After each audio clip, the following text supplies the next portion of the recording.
오늘의 백세 헤드라인에서는 마라톤 감독 징계 논란, 재심 신청 배경에 대해 쉽고 자세히 설명드립니다. 채널 고정해주세요. 안녕하세요. 오늘의 백세 헤드라인입니다. 요즘 스포츠계에서 큰 화제가 되고 있는 이야기가 있습니다. 마라톤 감독 한 분이 자격정지 처분을 받았다가 이번엔 재심을 신청했다는 소식인데요. 이 일이 어떻게 시작됐고 지금은 어떤 상황인지 차근차근 설명드리겠습니다. 1990년대의 황영조 선수, 이봉주 선수 기억하시죠? 그 시절 함께 뛰었던 마라톤 선수 출신 감독의 이야기입니다. 지금 체육계에서도 일반 시민들 사이에서도 의견이 엇갈리고 있는 상황이에요. 자, 그럼 처음부터 차근차근 짚어보겠습니다. 일이 시작된 건 지난 11월 23일이었습니다. 인천에서 국제 마라톤 대회가 열렸어요. 이날 여자부에서 이수민이라는 선수가 1등으로 결승선을 통과했습니다. 2시간 35분대의 좋은 기록이었어요. 그런데 이 선수가 결승선을 지나자마자 뒤에 있던 김환기 감독이 선수를 잡아줬습니다. 타월로 감싸주려는 동작이었는데요. 이 장면이 텔레비전 생중계로 그대로 나갔어요. 문제는 이 과정에서 선수의 표정이 불편해 보였다는 겁니다. 선수가 감독의 손을 강하게 뿌리치는 모습도 화면에 잡혔어요. 이걸 본 시청자들 사이에서 너무 과한 것 아니냐, 부적절한 접촉이다 라는 의견이 나오기 시작했습니다. 김환기 감독은 처음엔 이렇게 해명했어요. 마라톤 경기가 끝나면 여자 선수들이 쓰러지는 경우가 많습니다. 그래서 안전을 위해 잡아준 것뿐입니다. 이렇게 설명했던 거죠. 그런데 며칠 후 이수민 선수가 자신의 SNS에, 그러니까 인터넷에 글을 올렸습니다. 골인 직후 예상치 못한 강한 접촉으로 통증을 느꼈다고 밝혔어요. 감독님께 직접 말씀드렸는데 제대로 된 사과를 받지 못했다는 내용도 있었습니다. 선수는 또 이렇게 덧붙였어요. 이걸 성추행이라고 주장하는 건 아닙니다. 하지만 통증이 있었고 병원에서 2주 진단을 받았습니다. 이 말이 알려지면서 논란은 더 커졌습니다.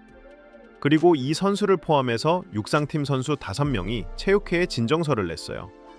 진정서라는 건 문제가 있다고 알리는 공식 문서를 말합니다. 여기엔 평소 감독의 소통 방식, 말투, 훈련 과정에서 느낀 점들이 담겨 있었다고 해요. 중요한 건 이 진정서에 성추행이나 신체 접촉 문제는 들어가지 않았다는 겁니다. 다른 문제들, 이를테면 이런 식으로 하면 재계약 안 될 수도 있다는 식의 말투나 선수들이 부담을 느낀 소통 방식 같은 것들이 주요 내용이었어요. 자, 여기서 잠깐 김환기 감독이 어떤 분인지 알아볼까요? 이분은 1990년대 우리나라 마라톤이 정말 잘 나가던 시절의 선수였습니다.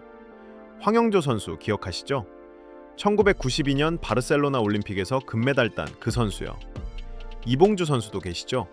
1996년 애틀랜타 올림픽 은메달리스트요.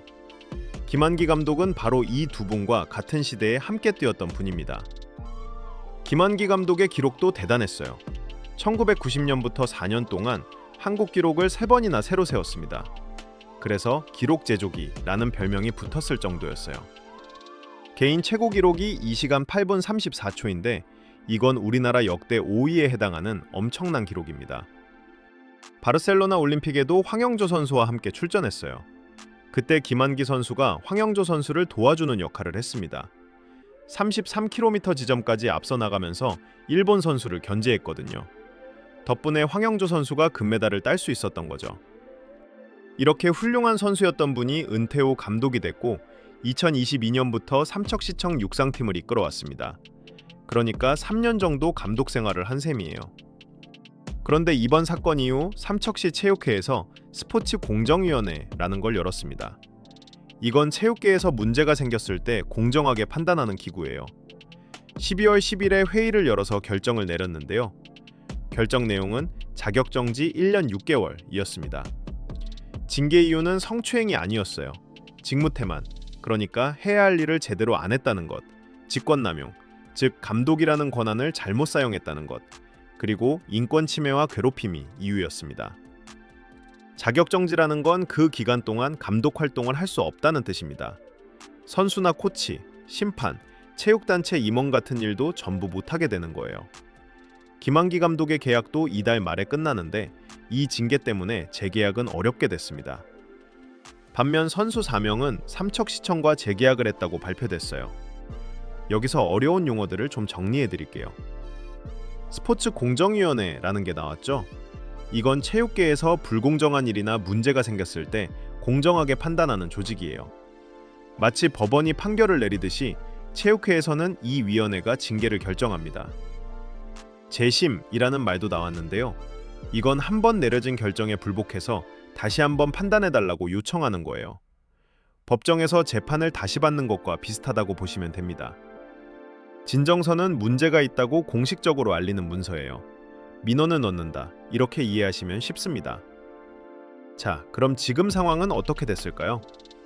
김원기 감독이 12월 17일 저녁에 변호사를 통해 강원도 체육회에 재심 청구서를 냈습니다. 나는 억울하다. 충분히 설명했는데 내 말은 안 듣고 선수들 말만 들었다는 입장이에요. 김 감독은 이렇게 말했습니다. 스포츠 공정위원회에 가서 인권 침해 같은 것들에 대해 충분히 소명했습니다. 소명이라는 건 자기 입장을 설명한다는 뜻이에요. 그런데 내 의견은 받아들여지지 않았습니다. 부당하고 억울해서 재심을 신청했습니다. 강원도 체육회는 이제 60일 안에 다시 스포츠 공정위원회를 열어야 합니다. 중간에 설 연휴가 끼어 있어서 아마 설 전에 결정이 날 거라고 해요. 여기까지 들으시면서 어떤 생각이 드시나요? 궁금한 점이 있으시면 댓글로 남겨주세요. 이번 일을 정리해보면 이렇습니다. 11월에 마라톤 대회에서 일어난 일이 발단이 됐어요. 감독이 선수를 잡아준 것인지 부적절한 접촉이었는지에 대해 의견이 갈렸습니다. 선수들은 진정서를 냈고 체육회는 1년 6개월 자격정지를 결정했어요.